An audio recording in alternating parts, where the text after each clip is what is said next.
Vous pensez que vos peurs viennent d'aujourd'hui, mais en fait, elles viennent d'hier, et plus précisément de votre enfance. Une peur d'adulte n'est rien d'autre qu'une blessure d'enfant qui continue de parler.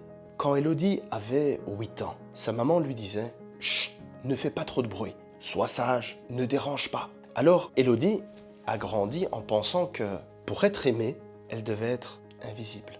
Et à 34 ans, naturellement, elle avait peur d'être vue. Elle n'osait pas parler, pas oser, pas exister. Et alors, elle a fini par se convaincre que c'était son caractère. Mais en réalité, c'était rien d'autre que l'enfant en elle qui essayait encore d'être une bonne petite fille. L'enfant ne comprend pas la nuance. L'enfant transforme les expériences en vérité.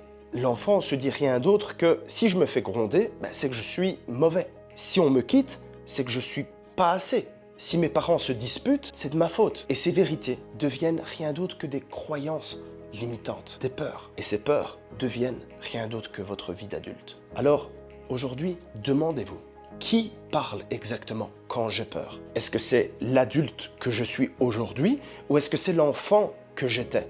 Si la peur est disproportionnée, c'est que c'est presque toujours l'enfant. Alors maintenant, je vais vous demander, fermez les yeux. Revoyez la scène pendant votre enfance, mais pas avec les yeux de l'enfant, avec les yeux de l'adulte. Parlez à l'enfant, dites-lui, tu n'étais pas responsable, tu n'avais pas à porter, à supporter ça, tu méritais mieux.